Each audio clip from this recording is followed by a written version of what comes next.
I was curious about, as a professional chess player, is there one question that you dread hearing?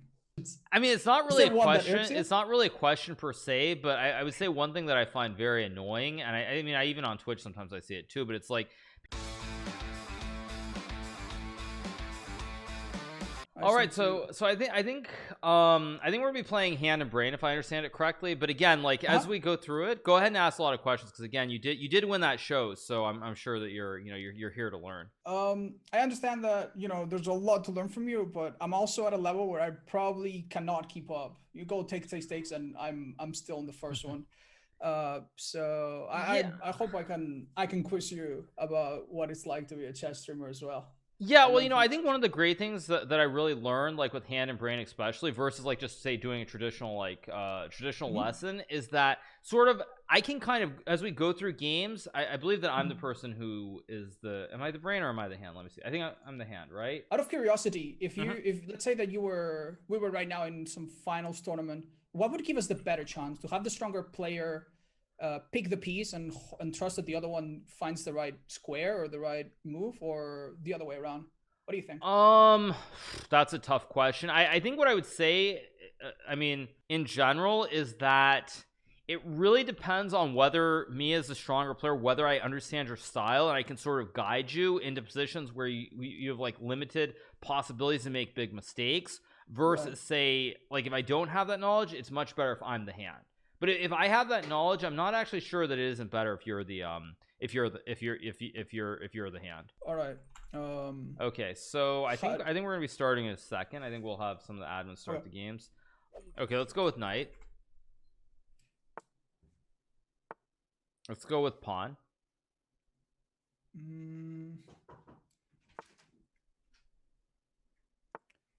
Let's go with knight. Okay. Knight. All right. Give me a second, Hikaru. Yeah, no problem. I can't tell if that's a nod of like approval or a nod of like what is he doing? Let's go with what the hell is he doing? Let's go with pawn. Pawn again. Okay. Yeah, this is, I mean, pretty reasonable what you've done so far. You know what the system is, I assume, that white has played here? No, I don't think I'm quite familiar. When you say it, I'm sure I'm gonna go, oh yeah, but it's the London system.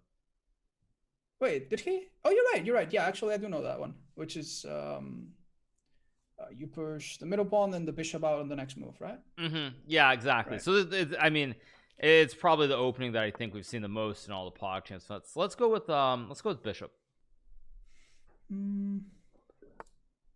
As I understand it, it's like something that makes it simple but kind of robust, that is like suited for beginners. Yeah, generally, because is that why it's popular? Or yeah, and I think it's popular because also the setups that generally work the best against it like are symmetrical, or it's like playing like a King's Indian, kind of similar to what you've done here. Let's go with bishop. Moving, by the way? What? Bishop. All right. Yeah, so it's like the King's Indian is probably one of the better ways to face it, but it's not an opening that generally you're going to be teaching to beginners. So with the exception of a couple of setups, it's generally very easy, and you have a very simple plan for the first 10 to 15 moves of the game. So that's why it's so popular. Let's go with a bishop. Literally one move possible, so that one was cut off for me. True. That being said, it's also partially my fault because like in PogChamps 1 I showed it to someone, and I think in the very first match of PogChamps they won with it. So after that, it's sort of everyone started you think you set like a precedent to it? Yeah, because yeah, it was exactly. Like, you took pride in that, because I think you have a knack for it. Yeah, I mean, generally, I mean, I try to have some idea like what are we doing? Let's go with pawn. All right. Let's go with pawn. But I will say one thing, especially like around where you're rating it, it's really important that like you have a basic setup, but don't you definitely should focus on all aspects of the game and not just the opening. I feel like a lot of people think like the opening strategy, it's the most important thing, you should spend the most time on it. I think if you're below maybe 2000 level, everything else is more important, and it's not even comparable. Yeah. I think part of why people do that is because it feels really bad to lose in the first 10 moves. Right. That's true. And I think that's you just have that like, okay, I don't want to do that, so let me fix that first. Even though you might lose more games mid or end game. Let's go with queen.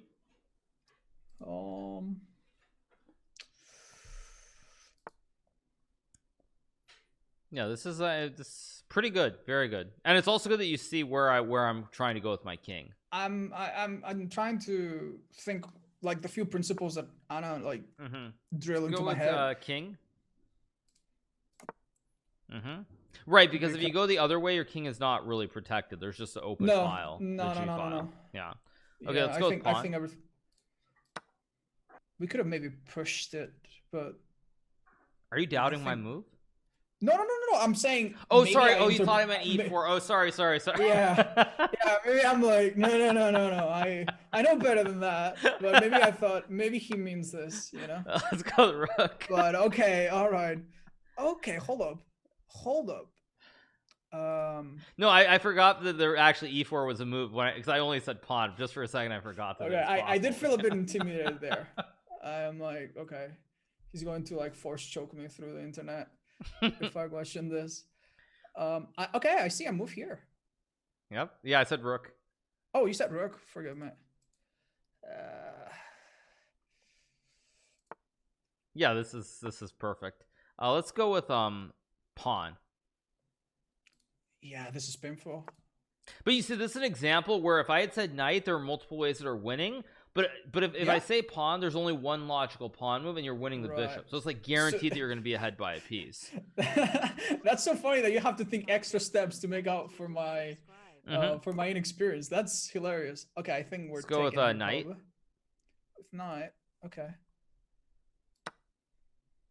But yeah, so that's the thing that I'm saying is like right now there's a little bit of rating disparity, so it doesn't matter so much. But like if you're facing someone who's like the same level or better, like in hand and brain, I really do want to put you in a spot where there's only one move that you can play, and it's going to be winning. When I say pawn, no other pawn move really makes a lot of sense based on where you put the rook in the center. Yeah. So it's just one of those things that it's like I'm trying to force you to play a move that's winning. Now, maybe there are other moves that are better. And also I actually really appreciate it. Let's go with knight.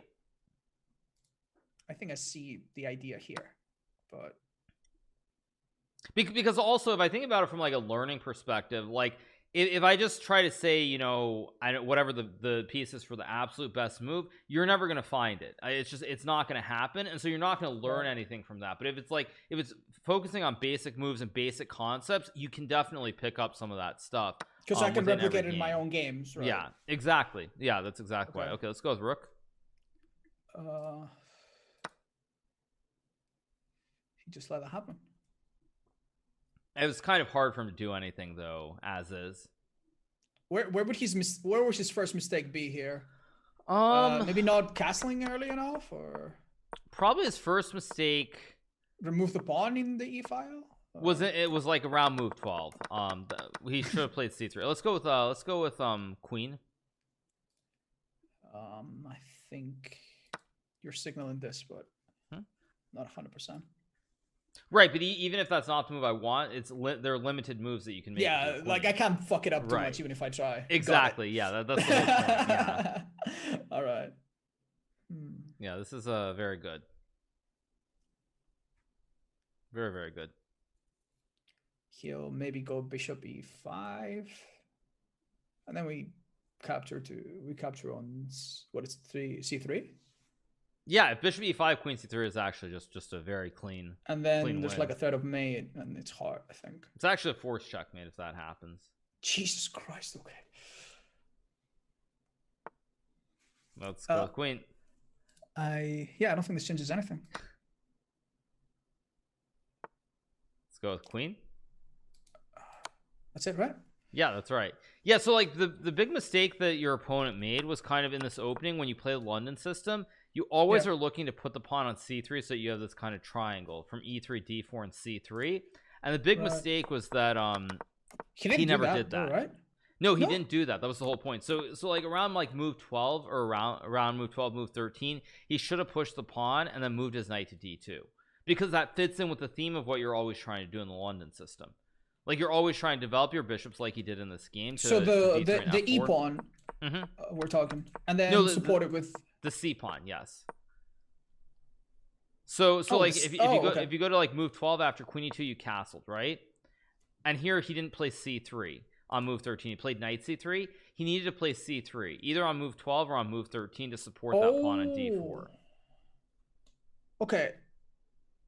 Like, I'm sorry, I don't doubt any of it, but at the same time, I don't immediately see how that's the mistake. Well, the reason that's a mistake is because if you go ahead after move 13, he blunders the pawn on d4. When he plays knight c3, you take the pawn, and then you go rook e8, and the whole position falls apart in those two moves. Right, because this pawn is hanging there, and then you capture with the knight, and the queen needs to retreat. That's the idea. Right. Yeah, or what we played in the game, which is rook e8. Oh, but if I see it now. But if the pawn if the c pawn was there, you'd be supporting it. So right. So, and the reason is that I would say it's a big mistake is because it fits in with the theme of what you want to do when you play this London system to begin with. Is that you want to put the pawns on c3, d4, and e3. That's like what you want to do from the get-go when you play the London system. Because the way you play the London system, maybe I can just I'll make an analysis board. Just give me 1 second. So you should see an invitation in the right hand corner. I got it. Okay, so like the London system, just to do the basics, is like this, where you put the knight on this square and then you put the two bishops out in d3 and f4. So just in general terms, what you're always looking to do is to play c3 and knight d2. Like, don't really disregard the black moves, but generally this is the whole purpose of what you want. You want this setup where the king is castled, you have the bishops on these two squares, you have the knights on d2 and f3, and then you have these pawns supporting this whole center, basically. Right. This is the basis of what you want to do when you play the London system. So in the game, with what happened is that your opponent got pretty much the same kind of setup. He got these pawns at d4 and e3, and then you played g5. He went here, or wait, sorry, no, he didn't play. You played here. I believe you played here, g5, bishop g3, bishop g4. And then we pushed the pawn, right, and then you got to this position. That's impressive memory, by the way. It's not that big of a deal. All right, wait, no, sorry, he didn't take with the queen. He took with the pawn. That's right, because queen takes would have been much better. But you got this position where it was like this e5, bishop h2, and now I said queen e7. Right. Or no, I said queen d7. Wait, and no, I went pushed. Queen e2. Yeah. Is that what you had in mind, or? Well, I mean, I wanted queen e7, not queen d7, but it's just to put more pressure on the center. So if you go queen e7, c3, now you can take. Yeah. And after takes, you're ahead by a pawn because white can't capture. Oh, right. Okay. Yeah, because of the pin pawn. Okay. But it's not really a big deal. But the point I was going to say is that if you think about it within the context of how you play the London system, white really should white wants to get these pawns like this with the bishop here. That's one of the basic points in terms of playing the London setup, is that if we go back to like the other line I had, something like this, you'll see this idea of playing c3 and supporting with the bishop here is one of the basic themes, and then you always develop your knight to this square. So like if we go back to this position in the game, like right here even, if he goes c3, it's still the same thing. You support the center, you can develop the knight. Now could he have salvaged it from here? Not really, because what you can do anyway is you can trade and take again, because when white takes, you go here and you win the queen. And now you literally don't have anything holding it. Right, so like this is why what he should have done was right here he should have gone c3, because now when you castle you can move the knight here, and you'll notice there's no queen on the square. So like if you trade and take and you make a check, I can just block, for example, whereas in the other one my queen was on e2, so you were winning my queen. So this was kind of the big mistake, was that he forgot to play like this. And this is also why for beginners it's a great setup normally, because you know what you want to do. And so like if the center is under pressure here, you never want to trade these pawns. You never want to do it. You just want to keep the center here with the pawns on c3, d4, e3, and if it takes, you can take and develop your knight. But you never want to do it the other way. So that's why this was a big mistake. And that's also why, again, if you're new to the game, a system like London is generally very easy to play, because your opponent, if they do these sort of normal ideas of trying to trade in the center, you can always just play c3 and knight d2, and you don't have to worry about things happening. And then like kind of the issues with with playing this, I would say, with white, is that sometimes black can very quickly go for something like queen b6 and go after your queen side. But these are ideas that are more advanced, and most people who are new to the game, they're not gonna they're not gonna, unless they're specifically looking at the London system and what to play against it, they're not gonna play moves like this. So if they don't know how to like attack right away in the first like 5 or 6 moves of the game, and you get your setup, it's very easy to play at all times. Wow, I wasn't expecting to learn that much. Okay, that's great. He was a 200 rating player though. He did pretty good, all things considered. Yeah, I think he played pretty well. I mean, I thought our opening was not great, but it did work out. So there should be another game that just popped up, I think. Are we switching roles again? Okay. Or... no, you're playing this one as well. Okay, so I'll say pawn. Let's go here again. Let's go with pawn. Right. Let's go with knight. So yeah, I think, I mean, let's go with knight. Let's go with queen. Okay, I'm guessing we're trying to punish the fact that the bishop's not defending. Queen. All right, well, that was quick. Let's go with queen. We can get away with all of this. So like, this is the other thing is like you probably didn't realize this, but your opponent's trying to play a reverse kind of London system by moving the bishop out and then putting the pawns where he did. Yeah, right. I kind of see it. Now you mention it. Does it not work out? Yeah. Does it not work out? Well, remember, when you're playing with black, you don't start the first move. Yeah, you're one move behind. You're one move behind. Yeah. Right. Let's go with queen. Queen. Okay, I don't quite see it. Hold up. It's a great move. That's actually that's the best move in the position. Let's go with pawn. Hold up. Do we have this bishop trapped? I don't think so. I'm not sure this is what you were thinking, but I mean, one thing you want to remember is that you're ahead by 2 pawns here. You captured 2 pawns, so you're ahead by 2 pawns. So when you're ahead by 2 pawns, if you can make simplifications where like bishops and knights and rooks come off the board, you should be much better. So you do want to invite that when you're ahead. The second thing is usually when your opponent gambits. Let's go with pawn. The second thing is when your opponent gambits pawns or material in general, you're usually probably going to be behind in development. So you're looking to either trade down the pieces or finish your development, because the longer the game goes, the more likely it is that you're going to win then. So let's go with pawn. Let's go with pawn. All right, I'm struggling a bit. Hold up. Let's go with bishop.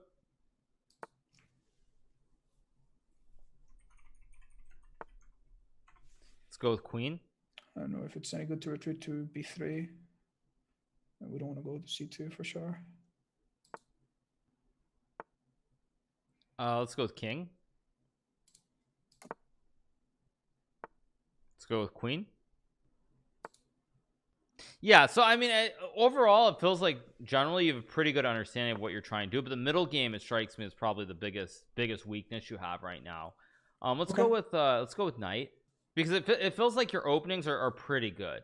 They're not perfect, but it's you generally understand what you're trying to do, whereas in the middle it feels like a little bit once you're out of like the immediate opening, you struggle. And that's actually one of the hardest things in chess is the middle part of the game, because the end game generally where you're at, you're not going to have a lot of like very balanced end games that are complicated. That generally happens much later on. So most end games are going to be one-sided. Yeah, exactly. You either win immediately or lose immediately. Right, because you're usually not going to get to some end game where it's like, I know both players have a rook and they have like 5 pawns. That's just generally not going to happen. Let's go with knight. I think this is the idea, but I'm not quite sure. You forgot one thing I said already, though. I'm trying to fit it in with themes. Okay. So like, do you remember what I said? I said we're ahead by 2 pawns. We should look to simplify. Not like at all costs, but generally, if there's a simplification where you don't get into trouble, it makes a lot of sense. Let's go with Let's go with queen. Queen. Yes. I know you're like, I just said simplification. Why am I not just taking? Okay. Yeah. Right. No. There must be a good reason for it, but hold up, because I sure as hell can't find it yet. Right. So I mean, that's a situation where there are only 2 moves, and one of them hangs the pawn and the other doesn't. So there's like no way that you're not going to find queen c2. So that's an example of like the hand and brain, where it's like I'm finding the move that like there's no way you cannot find it. Right. Could I run a move by you and you tell me why exactly it's terrible? in the previous situation, how about capturing on e4. I'm sorry, on e4. Yeah, with the G bishop. And then pawn takes. Yeah, but then maybe we open up to a discover attack by the bishop. Is that the idea? I don't know. Yeah, I mean, I think the thing is also you want to be aware that when you fianchettoed your bishop, like you have the pawns on the dark squares of f2, g3, and h2. If you get rid of the bishop, generally speaking, you don't want to do it as an even trade. while your opponent still has that light square bishop, right? Exactly. Yeah, I mean, if it's more simplified where it's like there are no queens or there are only like rooks on the board, it generally isn't going to matter. But in a position like this where there are a lot of pieces on the board, you generally don't want to give that bishop. Unless it's like leading to like winning material on the spot, like you're gonna win a knight for free, you're gonna win a rook or something where there's a sequence where you're winning a lot of material. Yeah, that's fair. It's funny because I was playing against your custom bot before we jumped onto a call, and I was concerned about that. Well, I lost anyway, defending the white bishop, the light square bishop. But let's go with pawn. Yeah, I mean, I think that's that's f3, of course, is the best move. That's a nice little fork. But yeah, when you play a setup where you fianchetto a bishop and you castle your king, you almost never want to give up that bishop. You do want to keep that bishop almost at all costs. Like there's some lines where, for example, you'll keep the bishop and give up the rook on f1. Even it's just such a powerful bishop, and it really weakens your king if you don't have the light square bishop. What's his best move here? Let's go with pawn. Let's go with knight.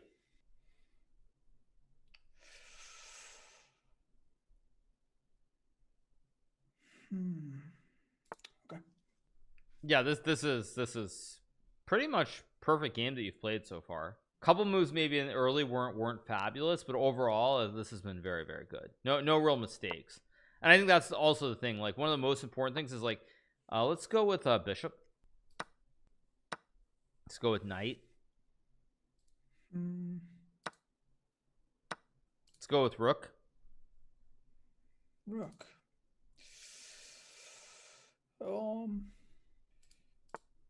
Yeah, see, as soon as you're ahead here, like once your opponent blundered that piece, of course, just exchange. I understand that much.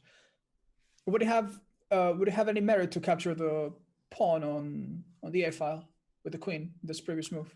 Yeah, I mean, is that too premature? No, you could definitely do that, rook. But generally what I would say is when you have a position where if material comes off the board, you're going to be winning, you should not worry about grabbing pawns. If there's a way to simplify and your opponent has less rooks, less queens, less of those pieces on the board, then it's let's go with queen here. Oh, he apparently had a mouse slip. He's not happy about that. Well, I don't think at this point it would have made a difference. Yeah, okay. Yeah, I understand. It does feel pretty bad though when it happens. Right, totally. Is that something you ever like come to solve? Do you have some method to never mouse slip? Because I play on my phone because on chess.com you have the option to double confirm, and I never make slips like that, and I find it so much easier. First, let's go. Otherwise, I struggle. Oh, I see that. I think. Yeah, so I think what I would say is generally it's a matter of like, you know, you drag the piece or you click and drop, but there's no way kind of to avoid it. So if players get low on time, it will happen. I guess like for me, I mean, it's just if you have good mouse skills, it happens a lot less. Let's go with queen. But let's go with queen. I think we're basically very nice. Yeah, I mean that's the thing that it's very hard is that I think for let's go with queen. Am I missing something here? Let's go with rook. Wait. Like having a queen, like I understand that you're like well beyond this, but having a queen this close to my king is like makes me uncomfortable. So I'm just gonna take an extra second to make sure I do not screw this up. But I think we're good. He can't like perma. He doesn't have any like forced draw or anything on us, right? I know I said rook, but yeah. I mean with this queen, like I'm. Yeah. I mean, I think it's true. A lot of people panic when there's a queen that's really close to their king, but you have to remember that your opponent only has a queen. If he had the queen, there were more pieces on the board, you should definitely be worried. but with only a queen, it's not that. It's just one of those things where you have to realize a queen alone cannot make it checkmate. Let's go with queen. Let's go with queen. Let's go with bishop. Ooh, okay. Rook.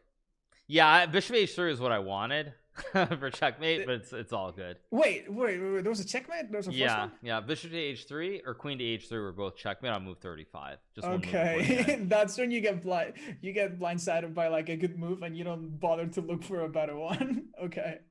Right. I see that. Yeah, no, I think that game was pretty good, but that the whole point. Let me just create an analysis board.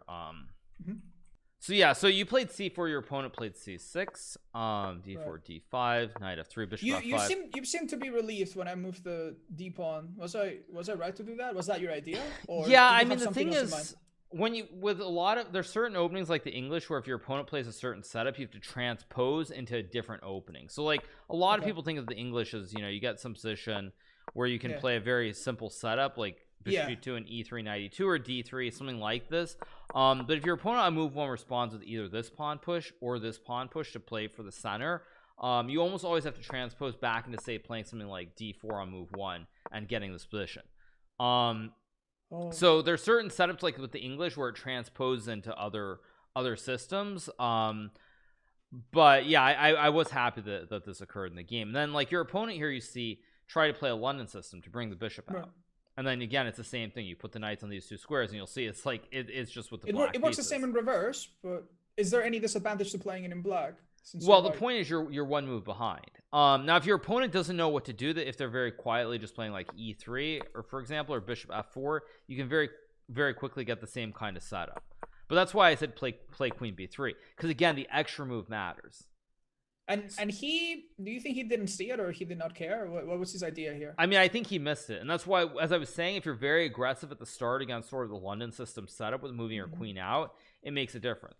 But now let me go back to the start, and so let's look at it the normal way. So let's say you're white, and you're white, and and your opponent plays it. What you will see here is if you get some position like this, what is the difference? Well, okay, let me show you the other position. So the other position was this, right? I get it. No, I completely understand the question. I still fail to notice the well the thing is, it's you've gotten one more move since you're white, basically. This is the difference. Like if we go to this position, you'll see the knight's not on f6, the knight's not on d7 here. Right. So this would be the exact same position. I mean, let me just make a random move just to double check and make sure. But I'm pretty sure that this is very similar to this, right? What's the difference?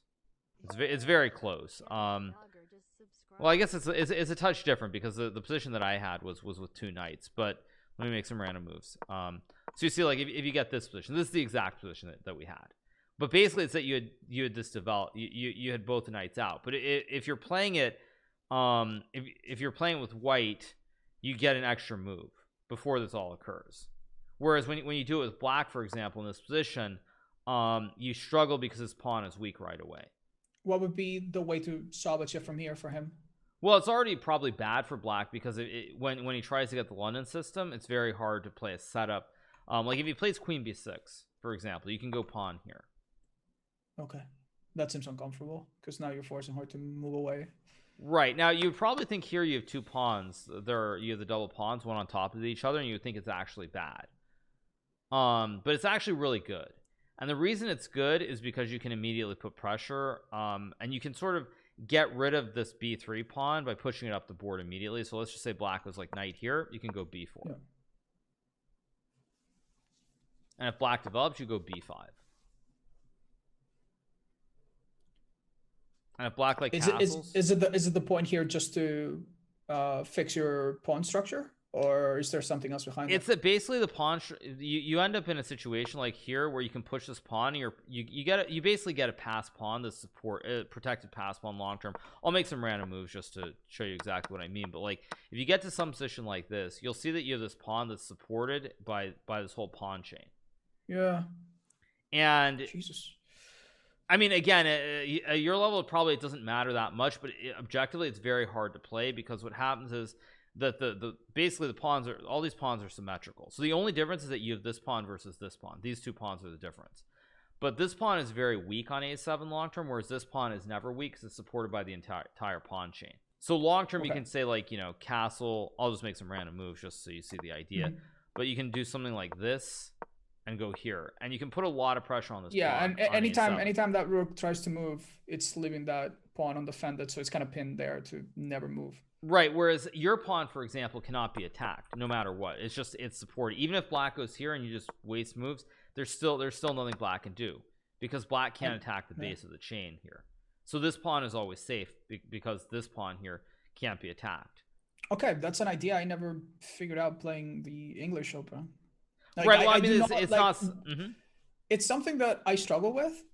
I do not see the imminent threat of like I can see maybe a bishop or a rook lift, like a couple moves ahead.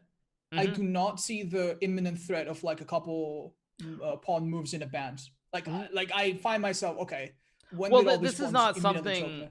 I mean, this is not something I would expect you to know. I mean, this is something that's pretty advanced. But what I'm saying is like something like the way that your opponent played in this game. If they're playing against someone who doesn't know how to punish it right away, it would be completely fine. Right. Whereas because I've played a lot, I understand how to take advantage of it because that extra move really does matter a lot. So it's a reasonable setup at like the level you're at, but as you get more and more advanced, is also why I like the London system. It's a great opening for players who are new to the game, and actually, I mean, sometimes it's played at the top level, but it's not an opening that you can consistently play every single game at the top level versus say being a beginner or relatively an intermediate player where you can play it and probably make it work every time.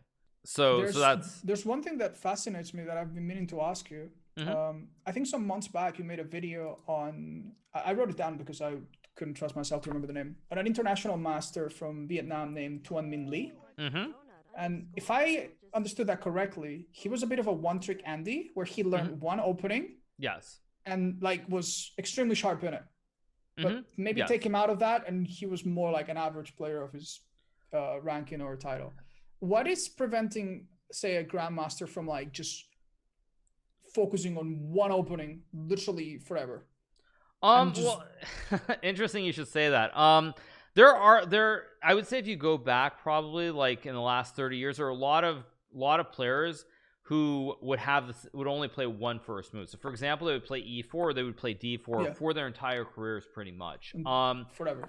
But the thing is, I mean, with white, for example, you can kind of still do it to some degree where you can play something like you know, you can play something like the London system. But what I would say is that the problem with playing one opening is that your opponents can do a lot of preparation, and you can end up in trouble because they can work it out to like move 20 or even beyond that in many cases. So you have to be more versatile, especially if you're a top player, and you have to be capable of playing many different openings. Also, because the thing is, when you play only one opening, something like the London system, you always end up with the same sort of pawn structures where the pawns end up sort of on the similar squares. Like for example, what I have here on the board right now, very oftentimes when you play it, you'll see positions like this with this pawn structure against this pawn structure, or you know, something like this and this, or you'll end up with something like this, but the structures end up becoming the exact same in terms of the pawn placement, so you get very used to that, and you end up like not having the experience or the natural feel for when something different happens. If that makes sense. I mean, that's at a very advanced level, mind you. Basically, the idea is that you're exposing yourself to not being used to other structures when you just grow too used to. Right, and then when that happens and you play really strong players, they'll have a better understanding because of where the pawns are, and you really don't have that experience. So at a certain point, it will be very hard to progress further. And it's interesting that you bring up the whole like studying ahead of time, because as I understand it, and correct me if I'm wrong, much of beating an opponent is just understanding his style or their style and playing against it. I mean, I would say definitely at the upper levels that's very true. You see what your opponent plays, and you try to see like what sort of positions are they unfamiliar with, or what positions do they like not feel comfortable in, and that's generally where are they going to make their mistakes, where are they going to play a move that's not the absolute best move. And so yes, that's very true. Another question I had that I was curious about as a professional chess player, is there one question that you dread hearing That that I kind of dread shows like hearing. ignorance from like a person asking you? Maybe someone that's an outsider to the chess world. Maybe they have some assumption and they ask you a question that's just annoying.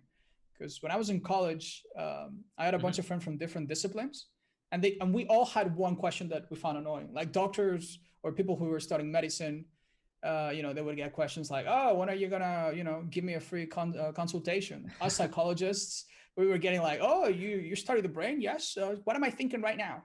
Like Right. these I just don't know if it's completely not. dumb questions. I mean, it's not Is really there a one that irks question. you? It's not really a question per se, but I would say one thing that I find very annoying, and I mean, I even on Twitch sometimes I see it too. But it's like people be like, "Oh, I mean, actually on Twitch it won't happen because I mean everyone knows I'm streaming chess." But like at least prior to the pandemic, if I spoke to someone, they said that I played chess, they're like, "Oh, you play chess? Wow, you must be really smart." So that's not really a question, but that is one of those things that really kind of annoyed me because I think pretty commonplace. That people are like, "Oh, you play chess? You must be really, really smart." Like it's just like a default, and it's something that like I've heard a lot of times when it's Oh just someone no. who I randomly spoken to the first time. Like, you say you play chess, it's just like, you play chess? Oh wow, I mean, you must be really smart. You must be a genius. The usual stuff. But that's probably the thing that I dislike the most. Did you Be- ever try to prove them wrong by not stop being smart one day? Well, I mean, I think that depends on what your definition of smart is. I mean, I think like to be really good at chess, you have to have a pretty good memory, and be able to recall positions on the board. But I would also argue that in general terms, I think if you apply yourself in that way, or I mean, if you have a general good understanding of like spatial reasoning, or you see certain patterns. I think spatial reasoning is the wrong word, but like if you really understand that, I feel like there's certain things that you can be good at if you start when you're very young, no matter what it is. I Now, think that might actually be a bit of a way to brush it off, because what you're basically saying now is that, okay, even if you're not the most gifted person in the world, you can mhm, still use what you've got to play chess and improve and be better and mhm. understand the game better. But it's very easy for the average person maybe to be like, oh well, that's just for smart people. Smart people. I don't need to bother with that. I don't need Right. to ever. It's so much easier when you just like kind of brush it off as something that other people can do. It's like, oh, you need to have. But I mean, I would also argue a lot of it is like talent and just that motivation to want to keep improving. And like that's I mean, I don't know if people consider that to be like being genius or being smart, but that's a very big part of it. And I mean, I do think that like, you know not everybody can like, just they can just keep studying, they lose the game and go back and play and have that Yeah. motivation within themselves to keep Yeah, but no improving. one brings that up, right? No one's like, "Oh, you're a chess player. You must study a lot." No one's probably told you True, that. because that's not that's not what is associated with it. But I would say that in general terms, I think that used to be true. Like, you did have to be really smart or genius. If you go back like 200 years, like, as and you look at the history of chess, a lot of the people who were good at, they came with these ideas at the board. They pushed the game forward, and there were no like computers. They would just literally look at the board and have to figure it out from scratch. So Hmm. I do think like a lot of the early players from like the 1800s probably until like, I don't know, I want to say like 1930s, they probably were geniuses, which I think is why that stereotype has existed even now. Whereas I don't think it's true anymore, but I think it definitely was true at a certain point. Wow, even when I ask you to like find something that annoys you, you just seem like you don't even seem that inconvenienced by it. You seem to be pretty chill about it. That's nice. I mean, I've played chess for so many years that like it's like a lot of I've had a lot of time to think about these things. Like I mean, many people have asked these sorts of questions. But I think it's definitely true, because if you think about chess, and like even now you think about these openings, you go back 200 years, like the London system, I don't think this even existed. So it's like the Right. players were literally trying to figure out on like the first like 5 moves, where do you want to put your pieces? Do you develop in the center? Like it was just so basic, that it really Yeah. took a lot of creativity to figure it out at the board. There was no, very limited books, like no computers, obviously, so it was very Hmm. difficult. You had to be really, really creative. um How do you feel this is gonna continue in the future? Is it gonna be like, is all of this information gonna make chess more accessible, or is it gonna be like I mean, I think um chess is amazingly accessible. I think that's probably one of the greatest things, is that if you have an internet connection, you can pick up the game and improve based on however much time you put into the game. So I think generally technology is very good for chess. I think at the top levels it's yeah. bad, but that applies like the 0.001, the absolute very, very top of the game. But at all other levels, can I ask you to elaborate on that, because I didn't quite understand it at the top level? So what I mean by that is basically the way computers and technology work is that they're really large database of millions upon millions of games, and the very top players have basically what we call opening preparation out to like move 20 or beyond, and pretty much every single opening they play. So they're like, you know, if you play an opening, there are like three or four different setups that someone might play, or more than that even. But you know what you're doing up to move 20 in every single setup, and with computers it only goes further and further out. There have been, like, for example, a couple times when I've played a game and literally it's nothing more than what I looked at before the game. It's just straight preparation with the computer. So like I didn't even really play the game. The computer just basically told me the moves, and that was the game. So at the absolute top level, players are so good that, like, for example, it's probably like you're 1000, you know, on move 2 I could probably play 8, you know, like not even me, but let's say it's 1500. I understand. They could play any random second move, and they probably would still win the game. But the absolute top level, you know, if I were to play h4 on move 2, I mean, maybe I would get a couple of draws, but probably like 90% of the time I'd lose. So like you end up getting boxed to where you have to play a certain sequence of moves in the opening, the first like 10 to 20 moves, and then it's these very minor spots where you use the computer programs to try and find some way to get an advantage versus like just pure playing. Whereas at all other levels you can use the computer, but you don't really fundamentally understand or have that grasp of all the basics, all the fundamentals to where it matters. So you end up playing the game. Whereas at the top level, a lot of it can be just pure preparation. That's also why at the top level you have a lot of draws, because a lot of players don't have to think for the first 20 moves in the game. And if you think about chess, generally you think it's like one mistake at the top level generally is enough to lose the game. But if a game goes 40 moves, but the first 20 moves you don't have to think and use your brain and just set moves, that means you only have to go like 20 moves without making a mistake versus going, say, 40 moves, playing the entire game without blundering. So it just reduces the odds of a mistake. And chess with perfect play, it is a draw. So you end up having more and more draws. And if chess ends up being a draw, and you have 70% of games or more being drawn, and we're right around that threshold right now. What happens is, of course, then what is the threshold right now? Sorry, I didn't catch it. It's like 70. I think it's high 60s. It's probably like in a 60% of games result in top level chess games. Top level chess. Yeah, games. I know. I completely understand. But it's usually higher than that. Even it's probably like 65%, I would say. Is that maybe? Do you think perhaps why Blitz chess is more popular because it doesn't lend itself to this as much? Right. There are two reasons. So first of all, there are many openings. They're like gambits that you can play with both colors.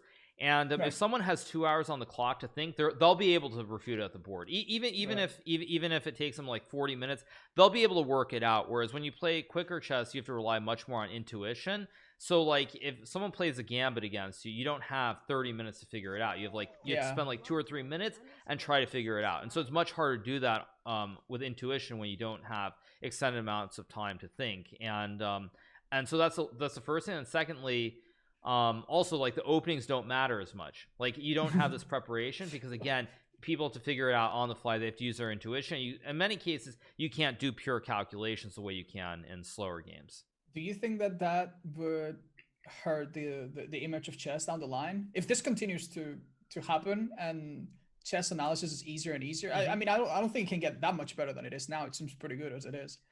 Yeah, I think. Do you think it's gonna be leaning more towards blitz in the future, or formats that don't allow for this? Oh, I mean, totally. I mean, that's where we already were at before the pandemic. Is that you're having more of these events because, of course, people want to see decisive games. Like, it's funny to think about it, but you'd think like this: if the people play in a slow game and they draw the game, why is it going to change in a quicker game? But it actually does change quite a bit. And I want to say like the average of the ties and draws in rapid chess and blitz chess, I don't know what it is in rapid, but I'm guessing in blitz probably at least the draw rate is something like 45% or less. So it's like you have 55 to 60% of games being decisive versus the other way where you have like it's 65-35 in terms of games ending in a draw. And it just gets of course higher and higher because the players make mistakes. When you don't have endless time, you are going to make mistakes. All the players make mistakes with less time. And that's also, I think, much more exciting for people to watch because the last thing, I mean, and this is something that I think has persisted as well, it comes back to like the being smart thing, but for a long time it's like people think of chess players as being these geniuses, like they never make mistakes, or just they play perfect chess. And I think there's a lot to be said for when you see the top players making mistakes, like it shows they are human. It's very exciting to watch, and that is always going to be more commercially viable than just seeing players playing perfect chess. No one wants to see perfection. No one care. Like I remember seeing many comments, it's like, oh, why do you always show Magnus Carlsen losing and not all of his wins? Because it's not news. It doesn't make for great content. Well, it's just like you're so used to, I mean, he is the best player in the world. You're so used to seeing him win and just play, quote unquote perfect chess. So when you see him losing, it's like it's amazing because it shows that he's human too. Do you think the quicker format of like Blitz or Rapid is maybe enough to keep chess alive and fun and like engaging for years to come? Or would there need to be other measures? Because I remember Bobby Fischer was so disillusioned with chess that he came up with this variant, right, that he called Fischer Random, which is like the so it's where you arrange all the pieces on the back rank, and there are 959 different setups, because the actual setup that we use for regular chess is one of them. So there are 959 different setups with where you arrange all the pieces on the back rank. I think that's probably far down the road, but I think blitz chess and rapid chess are here to stay. I think that is the future. There'll always be a place for the slow games in terms of like the world championship or things like this, but I think the rapid and blitz are here to stay, and I think they are the future in the short term. The Fischer random I really like as well. I think that's probably more like 10 to 15 years out though, in terms of it playing a serious role. You think maybe in that time lapse you could see it coming? Do you conceive maybe somebody or some organization coming up with some alternative or something else? Because one of the things that amazes me about your stream when I watch it, that I compare it to my own, is that you're playing a game that basically hasn't changed in like God knows how many years, right? There's no updates, there's no DLCs, there's no patches, and I'm very fucking jealous because you don't have people asking you, oh, what do you think of the new Archbishop? When are you should I buy this DLC for exactly? I'm very jealous of that. Do you think there could be a change to the fundamental rules of chess that could actually help? Like, I don't know, something to maybe about the draws or... Yeah, I mean, it's funny because like with the draws, the way that they've actually tried to reduce it is by putting it where players can't agree to make draws until move 40. But even though it doesn't matter. Right, the players are so good that that actually doesn't change a lot. I mean, I think the thing that's really hard with chess is that if you try to like introduce new pieces, like I've seen many variants where you have pieces that start moving like some combination of like the bishop and the knight or something. It just somehow people don't really like that because it feels like you change the essence of it. Like I don't know if there's a way to have a bigger board, but I feel like if you change pieces themselves, it loses the feel to it. And I think that's why there haven't been any variants that have been successful. But I would also argue, I think at the end of the day, it's so balanced. I think that's why it's so balanced. I think that's why people that don't really feel the need to make changes, because you don't see someone always winning the game. Like it's just I mean, there's the balanced appeal of like seeing a guy just play perfectly, as you say, and knowing, all right, I could do it because I have the same pieces, I have the same game. There's nothing really preventing me from playing like this if I really apply myself or whatever.